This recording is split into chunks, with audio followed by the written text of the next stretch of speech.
Have you ever studied English for months, maybe even years? You watched YouTube videos, you learned grammar rules, you memorized hundreds of words, you downloaded English apps, you bought courses, you even made notes. But somehow, when it's time to actually speak English, your mind goes blank. You know what you want to say, you understand other people.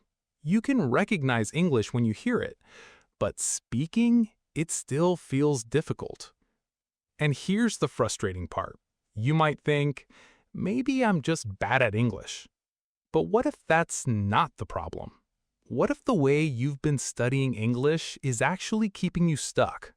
Because there are millions of English learners who are studying harder but not getting better.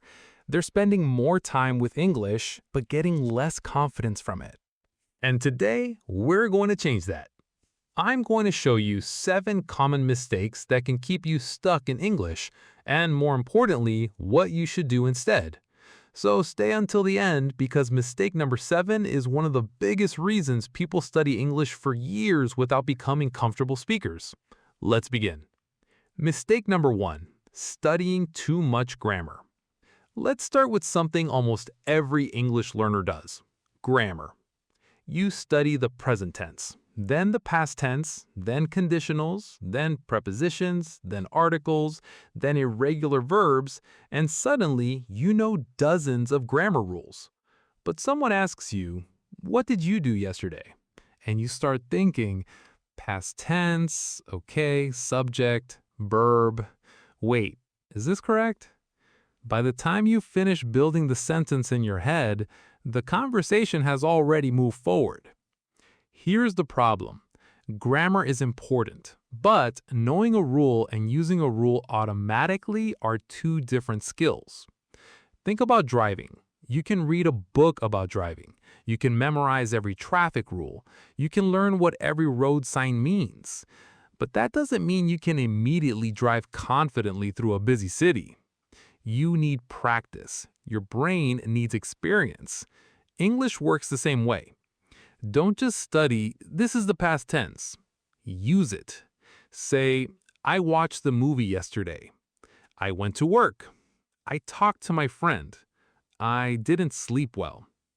You're not trying to impress anyone. You're training your brain to use English automatically. So don't stop learning grammar. Just stop making grammar your entire English education. Learn the rule, then use the rule. That's where real progress begins. Mistake 2. Memorizing individual words. Here's another mistake. You find a new word. You write it down. You memorize the meaning. Maybe you even repeat it 10 times. For example, opportunity. Opportunity means a chance. Great, you know the word. But then someone asks, what opportunities do you have this year? And suddenly, you can't build a sentence. Why? Because you memorized the word, but you didn't learn how the word actually lives inside a sentence. Instead of learning only opportunity equals chance, learn phrases. A great opportunity. A job opportunity. I got an opportunity to study abroad. This is a good opportunity for me. Now, your brain doesn't just remember one word, it remembers a usable pattern. And this is much more powerful, because when you're speaking, you don't want to construct every sentence from zero. You want your brain to recognize useful combinations automatically. So here's a simple rule. Don't just learn words in sentences. Instead of memorizing 20 random words today, learn 5 useful expressions and actually use them. 5 usable phrases can be more valuable than 50 words you never speak. Mistake 3. Only consuming English. Now let's talk about something that feels like studying, but can secretly become a trap. Watching. You watch English videos, you listen to podcasts, you watch movies, you listen to interviews, and you tell yourself, I'm practicing English. And yes, you are getting valuable input, but there's a problem. You're training one side of the skill, understanding. Speaking is different. Imagine going to the gym every day and only watching other people exercise. You might understand exactly how they do the exercises, but your muscles aren't getting stronger. Speaking works the same way. You need input, but you also need output. So use this simple method. Listen, repeat, speak.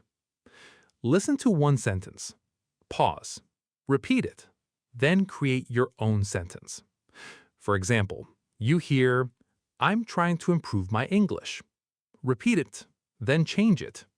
"I'm trying to improve my communication." "I'm trying to improve my speaking." Now you're not just consuming English, you're producing it. And production is where speaking ability grows. Mistake 4. Translating everything in your head. This mistake is incredibly common. Someone asks, "What are you doing this weekend?" And instead of thinking in English, you think in your native language. Then you translate, then you check grammar, then you search for vocabulary, then you finally speak. The problem, your brain is doing too much work, and that's why conversations feel exhausting. You don't need complicated English. You need simple English that comes quickly. Instead of trying to say, "I intend to utilize my weekend in a productive manner," just say, "I want to have a productive weekend." Simple, clear, natural. Start describing your life in simple English. When you're walking, "I'm going to the market." When you're eating, "I'm having lunch." When you're working, "I have a lot of work today." When you're tired, "I'm really tired." You're teaching your brain English is not a subject, English is a way to think. And the more you practice simple thoughts in English, the less you depend on translation. Mistake 5. Trying to sound perfect. This mistake sounds harmless, but it can destroy your confidence. You want perfect pronunciation, perfect grammar, perfect vocabulary, perfect sentences. So you wait. You think, "I'll speak when my English is better." But here's the problem. You don't become confident and then start speaking. You start speaking and confidence develops through that experience. Think about a child learning to walk. The child doesn't say, "I need to understand the biomechanics of walking before I try." They stand, they fall, they stand again, they fall again, and eventually they walk. English learners often do the opposite. They wait until they're sure they won't make mistakes, but mistakes are part of the process. So change your goal. Don't ask, "Was my English perfect?" Ask, "Did I communicate?" If someone understood your message, you succeeded. If you made a mistake, you learned something. If you struggled to find a word, you discovered what you need to practice. That's progress. Your goal isn't perfect English. Your goal is better English than yesterday. Mistake 6. Changing your learning method every week. Now this one is extremely important. Monday, you decide you're going to learn English through movies. Tuesday, you discover a new vocabulary app. Wednesday, someone tells you to learn grammar. Thursday, you watch a video about shadowing. Friday, you start repeating phrases. Saturday, you find another English course. Sunday, you're confused.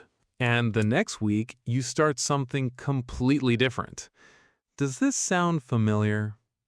The problem isn't that these methods are bad. The problem is constantly changing methods doesn't give your brain enough time to build a habit. Imagine planting a seed. You water it today. Then tomorrow, you move it somewhere else. The next day, you change the soil. Then you move it again. You're doing something every day, but you're not giving the system enough consistency to grow. English needs repetition. Choose a simple routine. For example, 10 minutes listening, 10 minutes speaking, 5 minutes vocabulary, 5 minutes writing. That's it. You don't need a new method every week. You need a method you can actually follow. Because the best English routine isn't the most complicated one. It's the one you actually do. Mistake 7. Studying for hours instead of practicing every day. And now the biggest mistake. Many learners believe if I study English for 3 hours today, I'll improve faster. Maybe. But what happens tomorrow? Nothing. And the day after that? Nothing. Then after a week, you study for another 3 hours. This creates a cycle of intense motivation followed by long periods of inactivity. But language learning doesn't work best like that. Consistency matters. Think about exercise. Going to the gym for 5 hours once a month isn't going to transform your body.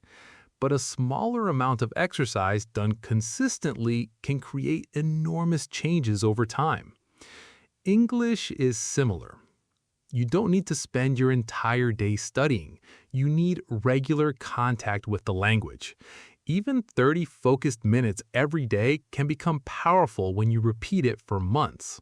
30 minutes today, 30 minutes tomorrow, 30 minutes the next day.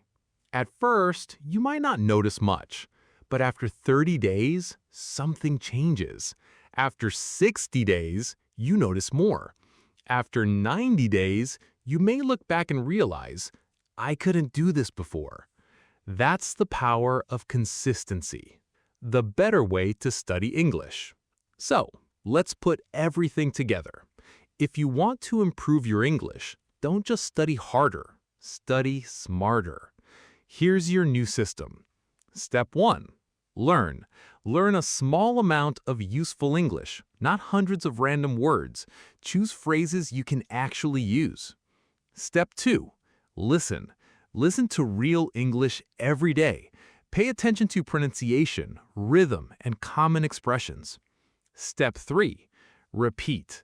Take useful sentences and say them out loud. Don't just read them silently. Your mouth needs practice too.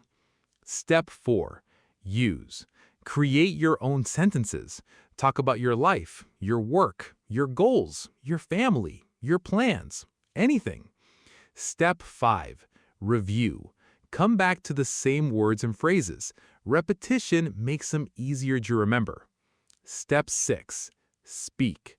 Even when you make mistakes, especially when you make mistakes, because speaking is not the final stage of learning English. Speaking is part of learning English. And now I want to give you a challenge. For the next 7 days, don't try to become fluent. Don't try to learn 500 words. Don't study grammar for 3 hours. Just follow this simple routine. Every day, 10 minutes, listen. Watch something in English. 10 minutes, repeat. Choose useful sentences and repeat them out loud. 5 minutes, speak. Talk about your day.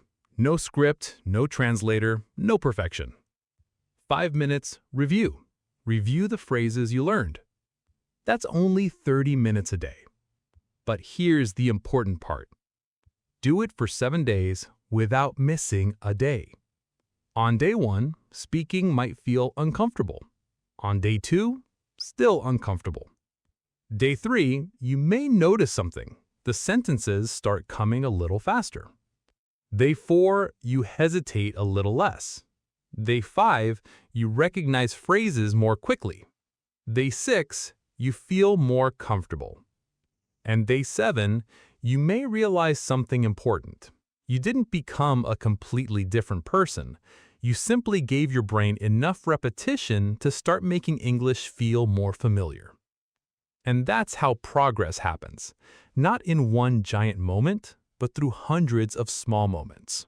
So, if you've been studying English for months or even years and you still don't feel fluent, don't immediately tell yourself, I'm bad at English.